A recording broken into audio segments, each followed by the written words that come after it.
Alcohol, smoking இது மாதிரியே கஞ்சா எடுக்கிறதும் ஒரு சாதாரணமான போதை பழக்கம் தான் அப்படின்னு நினச்சிங்கன்னா, எதனால் கஞ்சா எடுக்கும்போது ஒருத்தங்களுக்கு இவ்வளோ பிரச்சனை இருக்குது? கஞ்சா அப்படிங்கிறது இன்றைக்கி நமக்கு புதுசான ஒரு ட்ரக் கிடையாது. ரொம்ப பல வருஷங்களாக கஞ்சா அப்படிங்கிறது அது கொடுக்கக்கூடிய போதை தன் நிலையை மறந்து ஒரு பரவச நிலையை அடையிறதுக்கு ரொம்ப ஹெல்ப்ஃபுல்லாக இருந்தது. அதனாலேயே அதை கடவுளை அடையிறதுக்கான ஒரு போதைப் பொருள் அப்படிங்கிற மாதிரி தான் உபயோகப்படுத்த ஆரம்பித்தாங்க. அண்ட் கஞ்சா எடுக்கிறது ஒரு ஃபேஷன் அப்படிங்கிற மாதிரி இப்போ இருக்கிற ஜென்ரேஷன் ரொம்ப அதிகமாக அதை ஃபாலோ பண்ணுறாங்க. பொதுவாக ஒருத்தர் கஞ்சா எடுத்தார் அப்படின்னாக்கா கிட்டத்தட்ட 12 மணி நேரத்துலேருந்து 24 இல்லை 48 மணி நேரத்துக்கு கூட அவங்க போதை நிலையிலே இருப்பாங்க. அந்த ஒரு ட்ரக்கில் இருக்கக்கூடிய கெமிக்கல் உங்கள் மூளையை மொத்தமாகவே மாற்றுறதுக்கான ஒரு திறன் படைச்சதாக இருக்குது. ஆல்கஹாலும் உங்களுக்கு நேச்சர்லேருந்து தானே வருது. கஞ்சா அப்படிங்கிறது அந்த பிளான்ட்டாகவே நம்ம கன்சியூம் பண்ணுறோம். அண்ட் கஞ்சாவை பொறுத்த வரைக்கும் ஒரு பிரத்யேகமான விஷயம் என்னன்னாக்கா, அந்த செடியில் எல்லா பகுதியுமே போதை கொடுக்கக்கூடிய விஷயமா இருக்கும். லைஃப்பில் எதுலேயுமே பிடிப்பு இருக்காது. எதுவுமே எனக்கு இல்லை அப்படிங்கிற பட்சத்தில் அந்த நபர் எதை பற்றி ஒரி பண்ணணும்? என் உடம்பு கேட்டால் என்ன, எனக்கு சம்பாத்தியம் வந்தால் என்ன, நான் தான் இந்த கஞ்சா எனக்கு ஈஸியாக கிடைக்குது, இதை எடுத்ததுக்கப்புறம் நான் சாப்பிடக்கூட தேவையில்லையேங்கிற ஒரு மனநிலை மேலே வந்துடுறாங்கல்ல. ஒரு நாளடைவில் அவங்களோட வாழ்க்கையை மொத்தமாக அதை அழிச்சிடும். ஒரே ஒரு தடவை நீங்கள் கஞ்சா உபயோகப்படுத்தினா கூட உங்களுக்கு ஸ்கீசோஃப்ரெனியா மாதிரியான மிகப்பெரிய வியாதியும் உங்களுக்கு வர்றதுக்கான வாய்ப்புகள் இருக்குது. அண்ட் அதுக்கான ஸ்ட்ராங்கான கிளினிக்கல் எவிடன்சஸும் இருக்குது. ஆல்கஹால், ஸ்மோக்கிங் இது மாதிரியே கஞ்சா எடுக்கிறதும் ஒரு சாதாரணமான போதை பழக்கம் தான் அப்படின்னு நினச்சிங்கன்னா நீங்கள் பெரிய தப்பு பண்ணுறீங்க. இன்னைக்கு நம்ம நிறைய யங்ஸ்டர்ஸ் எஸ்பெஷலாக தமிழ்நாட்டில் கூட அதிகமாக இந்த கஞ்சா யூஸ் பண்ணுறதை நம்ம பார்க்க முடியுது. அதனால அவங்க லைஃபையே ஸ்பாயில் பண்ணுற அளவுக்கு பெரிய பெரிய தவறுகளும் அவங்களால செய்கிறத நம்ம பார்த்துட்டு இருக்கோம். இதெல்லாம் ஏன் நடக்குது? எதனால் கஞ்சா எடுக்கும்போது ஒருத்தங்களுக்கு இவ்வளோ பிரச்சனை இருக்குது? இது மாதிரியான முக்கியமான விஷயங்கள் தான் இந்த வீடியோவில் பார்க்க போகிறோம். நான் டாக்டர் அர்த்தநாரி மாணிக்கவாசகம், மனநல மருத்துவர். உங்களோட பசங்களோட ஃபியூச்சர் உங்க கையில இருக்கு. இந்த வீடியோ பார்க்கிறது ரொம்ப ரொம்ப முக்கியம். சார், பீடி சிகரெட்டோட அப்கிரேட் வெர்ஷன் தான் கஞ்சாவா? ஹிஸ்டரி எடுத்து பார்க்கும்போது கஞ்சா அப்படிங்கிறது இன்னைக்கு நமக்கு புதுசான ஒரு ட்ரக் கிடையாது. ரொம்ப பல வருஷங்களா கஞ்சா அப்படிங்கிறது ஒரு மதம் சார்பாவோ இல்ல காடை அடையிறதுக்கான ஒரு ட்ரக் அப்படின்னு சொல்லிட்டு ஹிந்து மதம் மட்டும் கிடையாதுங்க, எல்லா மதத்திலையும் அதை பெருசா உபயோகப்படுத்தினாங்க. அது கொடுக்கக்கூடிய போதை தன் நிலையை மறந்து ஒரு பரவச நிலையை அடையிறதுக்கு ரொம்ப ஹெல்ப்ஃபுல்லா இருந்தது. அதனாலேயே அதை கடவுளை அடையறதுக்கான ஒரு போதைப் பொருள் அப்படிங்கிற மாதிரி தான் உபயோகப்படுத்த ஆரம்பிச்சாங்க. ஆனா அந்த ட்ரக்னால நிறைய பிரச்சனைகள் வருது அப்படிங்கிறத உலகம் ஃபுல்லா நோட்டீஸ் பண்ணதுனால தான் நிறைய கண்ட்ரீஸ்ல கஞ்சா அப்படிங்கிறத பேன் பண்ணாங்க. அதோட யூஸ் அப்படிங்கிறதையும் ஸ்டாப் பண்ண ட்ரை பண்ணாங்க. அதனால தான் பல கண்ட்ரீஸ்ல இந்த ட்ரக் வேண்டாம் அப்படின்னு சொல்லி பேன் பண்ணாங்க. பட் இதுல சோகமான விஷயம் என்னன்னு நாங்க பாத்தீங்கன்னாக்கா, இதனுடைய அவைலபிலிட்டி அப்படிங்கிறது ரொம்ப சீப்பா இருக்கு. ரொம்ப ஈஸியாவே அதை போய் நம்ம ஆக்சஸ் பண்ண முடியுது. ஆனா நம்ம நாட்டில் கஞ்சா விற்கிறதோ இல்லை பெருசாக வச்சுக்கிறதோ உபயோகப்படுத்துறதோ கண்டிப்பாக இல்லீகல் தான் அப்படிங்கிறத நிறைய பேருக்கு தெரிய மாட்டேங்குது. அண்ட் கஞ்சா எடுக்கிறது ஒரு ஃபேஷன் அப்படிங்கிற மாதிரி இப்போ இருக்கிற ஜென்ரேஷன் ரொம்ப அதிகமாக அதை ஃபாலோ பண்ணுறாங்க. அதுதான் கெத்து அப்படின்னு நினச்சிக்கிறாங்க. அந்த பரவச நிலை ரொம்ப நேரத்தில் இருக்கிறதுனால அதோட எஃபெக்ட்ஸை ரொம்ப அதிகமாக அனுபவிக்கிறாங்க. இப்போ கஞ்சா யூஸ் பண்ணுறதுலையும் இந்த ஆல்கஹால் யூஸ் பண்ணி போதை ஆகிறதும் எது டிஃப்ரெண்ட்? இல்லை, பொதுவாக பார்த்தீங்க அப்படின்னாக்கா ஒரு ஆல்கஹால் எடுக்கிற ஒரு நபருக்கு ஒரு 6 மணி நேரம் வரைக்கும் அந்த போதை அப்படிங்கிறது இருக்கும். அண்ட் அது அவங்க எடுக்கக்கூடிய அளவு பொறுத்தும் அது இருக்கும், ரைட்? அண்ட் தண்ணி சாப்பிட்றது, ஆல்கஹால் அப்படிங்கிறது அதுக்கு ஒரு ஏஜ் லிமிட் இருக்கு. இந்த 18 வயசுக்கு மேல இருக்கக்கூடிய நபர்களுக்கு மட்டும்தான் கடையிலேயே அதை விற்பனை செய்யணும் அப்படிங்கிற மாதிரியான ரெஸ்ட்ரிக்ஷன்ஸ் இருக்கு. ஆனா கஞ்சா அப்படிங்கிறது இல்லீகலான ஒரு சப்ஸ்டன்ஸ் அப்படிங்கிறதுனால அதை எடுக்கக்கூடிய நபர்கள் எப்படி வாங்குறாங்கன்றது தெரியாது. ரொம்ப ஏர்லியாவே போய் அதை எடுத்துப்பாங்க. பட் இது ரெண்டுத்துக்கும் ஒரு வித்தியாசம் என்ன அப்படின்னு பாத்தீங்கன்னா, அந்த போதை நிலைக்கக்கூடிய அவகாசம். பொதுவா ஒருத்தர் கஞ்சா எடுத்தாரு அப்படின்னாக்கா கிட்டத்தட்ட 12 மணி நேரத்துல இருந்து 24 இல்ல 48 மணி நேரத்துக்கு கூட அவங்க போதை நிலையிலே இருப்பாங்க. அந்த ஒரு ட்ரக்ல இருக்கக்கூடிய கெமிக்கல் உங்க மூளையை மொத்தமாவே மாத்துறதுக்கான ஒரு திறன் படைச்சதா இருக்கு. ஆல்கஹால் அப்படின்னா கொஞ்சம் நேரம் கழிச்சு உங்க பிளட்ல அதனுடைய அளவு அப்படிங்கிறது குறைய ஆரம்பிச்சிடும். தோராயமா பாத்தீங்கன்னா ஒரு 48 மணி நேரத்துல முழுசாவே உங்க உடம்புல இருந்து ஆல்கஹால் வெளியே போறதுக்கான வாய்ப்புகள் இருக்கு. பட் கஞ்சா அதனுடைய காம்பனன்ட் உங்க ரத்தத்துல 60 நாள் வரைக்கும் கூட இருக்கலாம். சோ 60 நாள் நீங்க ஒரு தடவை யூஸ் பண்ணா கூட அதனுடைய தாக்கம் அப்படிங்கிறது உங்க பிளட்ல இருக்கு இல்லையா, அதுக்கான மாற்றங்கள் அது ஏற்படுத்தும். அதனால தான் அது ரொம்ப டேஞ்சரான ஒரு ட்ரக் அப்படின்றத நம்ம பார்க்குறோம். இப்போ நேச்சுரலாக கிடைக்கிறதுல எதுவுமே ப்ராப்ளம் இல்லை அப்படின்னு சொல்லுவாங்களே, அதனால கஞ்சாவும் நேச்சுரலாக கிடைக்கிறது தான், அதனால என்னென்னலாம் ப்ராப்ளம் வரும்? கஞ்சா அப்படிங்கிற ஒரு பொருளாக இருக்கட்டும், ஆல்கஹால்ங்கிற ஒரு பொருளாக இருக்கட்டும், எல்லாமே கெமிக்கல் அப்படின்னு சொல்கிறோம். முதல்ல இந்த கெமிக்கல் அப்படிங்கிற வார்த்தையிலே நிறைய கான்ட்ரவர்சி இருக்குங்க.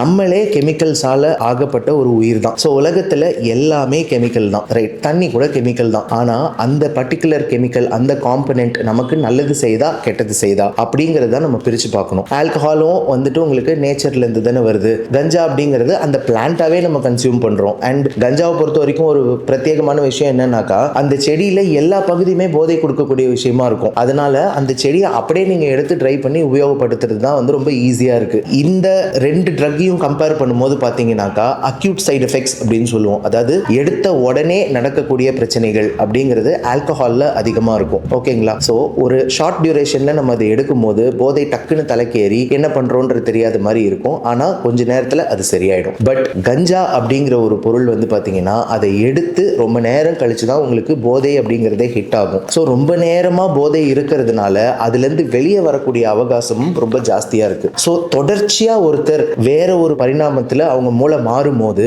அவங்க செய்யக்கூடிய தவறுகளுக்கான பிரச்சனைகளும் அதிகரிக்கும். உடல் ரீதியாக பார்த்தீங்கன்னாக்கா கஞ்சா எடுக்கிறதுனால உடனே எந்த அசௌகரியங்களும் பெருசாக வராது ஆல்கஹால் மாதிரி. உதாரணத்துக்கு ஆல்கஹால் எடுக்கிறவங்க அதிகமாக வாந்தி வருதுன்னு சொல்லுவாங்க, தலைவலிக்குதுன்னு சொல்லுவாங்க இல்லையா, உடம்பு வந்து ஒரு மாதிரி சூடாயிடுச்சு, கை நடுக்கம் இருக்கு, இது மாதிரியான விஷயங்கள் வந்துட்டு ஆல்கஹால்ல வரும். அதாவது உடல் சார்ந்த அசௌகரியங்கள். பட் கஞ்சா அப்படிங்கிற ஒரு பொருள் எடுக்கும்போது மொத்தமாகவே உங்களுடைய உளவியல் சார்ந்த உங்க மன நிலையை சார்ந்த சேஞ்சஸ் தான் அதிகமாக இருக்கும். நீங்க எக்ஸாம்பிள் எடுத்துக்கிட்டீங்கன்னா கஞ்சா எடுக்கக்கூடிய ஒரு நபர் வந்துட்டு ரொம்ப நாளா அதை எடுத்துட்டே இருக்காருன்னு வச்சுக்கோங்களேன். கஞ்சா எடுக்கிறது, போதையில இருக்கிறது, இதை தவிர வேற எதுலையுமே அவங்களுக்கு இன்ட்ரெஸ்ட் இருக்காது. சாப்பிட மாட்டாங்க, பசி எடுக்காது, சந்தோஷத்தை அனுபவிக்க முடியாது, துக்கத்தை வந்து அவங்க ரியாக்ட் பண்ண மாட்டாங்க. அவங்களுக்கு அந்த போதை நிலையில இருக்கிறது மட்டும்தான் ஃபோக்கஸ்ல இருக்கும். இதுதான் நம்ம வந்து ஏ மோட்டிவேஷன் சிண்ட்ரோம் அப்படின்னு சொல்லுவோம். அதாவது எதுலையுமே இன்ட்ரெஸ்ட் வராது. பேசிக்கா லைஃப்ல எதுலையுமே பிடிப்பு இருக்காது. எதுவுமே எனக்கு இல்லை அப்படிங்கிற பட்சத்தில் அந்த நபர் எதை பத்தி வரி பண்ணணும்? என் உடம்பு கேட்டா என்ன,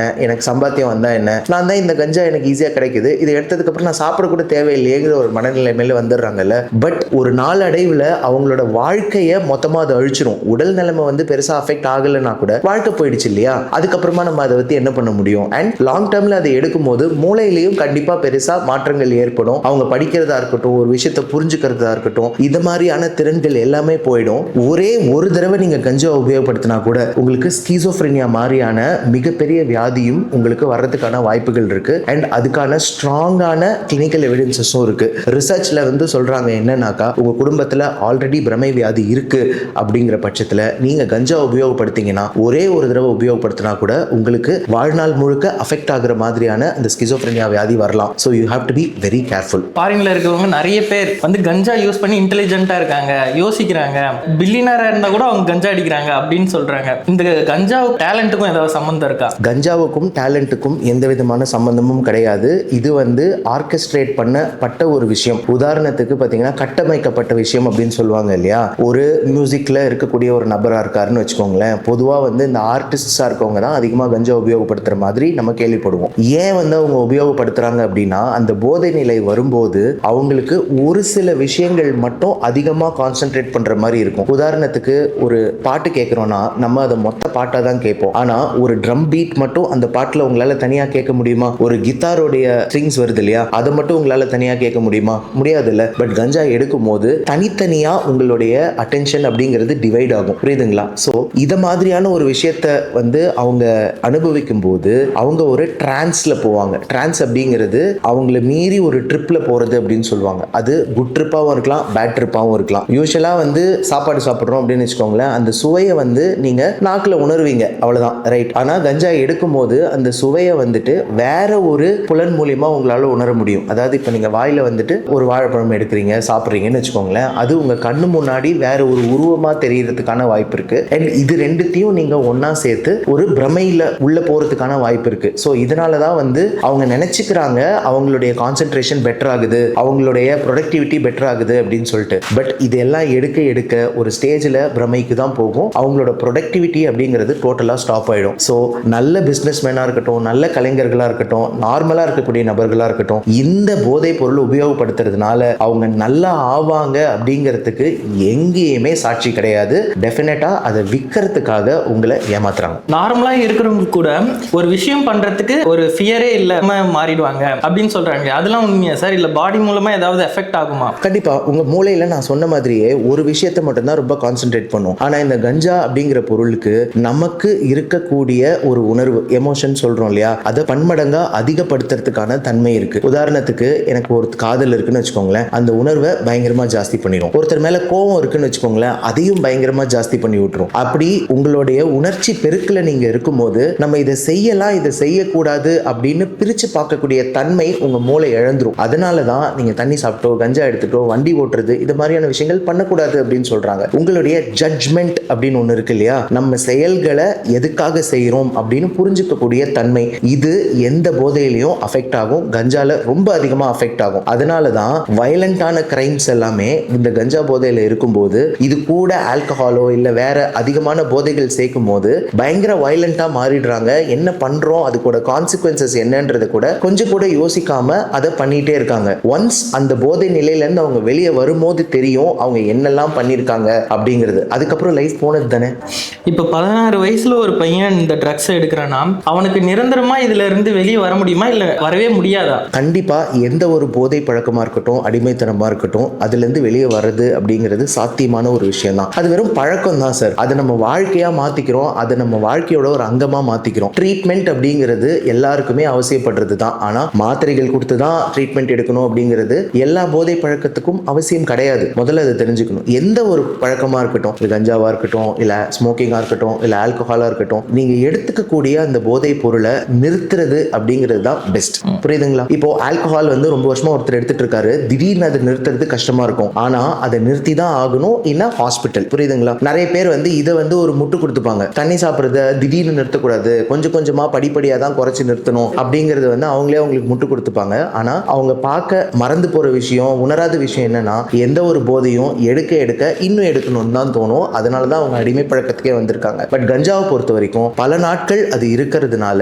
என்னைக்கு வேணா அதை ஸ்டாப் பண்ணலாம். உங்களால அதை ஸ்டாப் பண்ணணும் அப்படிங்கறது அந்த டெசிஷன் உங்ககிட்ட தான் வரணும். அது வந்த உடனே ஒரு மருத்துவரை போய் நீங்க பார்க்கும்போது இந்த கஞ்சா பழக்கம் உங்களை எந்த அளவுக்கு அஃபெக்ட் பண்ணிருக்குன்றத முதல்ல அசஸ் பண்ணுவாங்க. உடல் ரீதியா ஏதாவது பிரச்சனைகள் வந்திருக்கா அப்படிங்கிறதையும் டெஸ்ட் பண்ணி பார்ப்பாங்க. இதெல்லாம் நார்மலா இருக்கும் பட்சத்தில் வெறுமன வைட்டமின் சப்ளிமெண்டேஷன் அப்படின்னு வைட்டமின் மாத்திரைகள் அது மாதிரி கொடுத்து கொஞ்சம் தூக்கம் வரக்கூடிய மாத்திரைகள் மட்டும் தற்காலிகமா கொடுத்து உங்களை அந்த பழக்கத்திலிருந்து வெளியே கொண்டு வந்துட்டாலே போதும். கொஞ்சம் கொஞ்சமா உங்க மூளை திரும்ப பழைய மாதிரி ஆயிரும். ஆனால் இதை செய்யாம நானா நிறுத்துறேன் அப்படின்னு நினைக்கிறவங்களுக்கு பிரச்சனைகள் தான். இதுல மாத்திரைகள் எடுக்கக்கூடியது ஒரு ஃபேஸ்ல இருக்கும். இன்னொரு ஃபேஸ் வந்து பாத்தீங்கன்னா கவுன்சிலிங் அண்ட் டி அடிக்ஷன் அப்படின்னு சொல்லுவோம். டீடாக்சிஃபிகேஷன் ஃபேஸ் அப்படிங்கிறது முதல் ஃபேஸ். உங்க உடம்புல அந்த பொருள்னால ஏற்படக்கூடிய பிரச்சனைகளை வெளியே கொண்டு வர்றது அப்படிங்கிறது ரொம்ப முக்கியம். உங்க பிளட் லெவல்ஸ்ல இருந்து வெளியே வரணும் இல்லையா? வெளியே வந்துருச்சுன்னா அந்த டாக்ஸின்ஸ் உங்க மூளையை உங்க உடம்ப அஃபெக்ட் பண்றது குறைஞ்சிரும். அதுக்கு அடுத்த ஃபேஸ் தான் டி அடிக்ஷன். இந்த டைம்ல தான் உங்களுக்கு கவுன்சிலிங் மாதிரியான விஷயங்கள் கொடுத்து இந்த ட்ரக்ல இருந்து எப்படி வெளியே வர்றதுங்கிறதுக்கான வழிகளையும் நம்ம கற்றுக் கொடுப்போம். ஸோ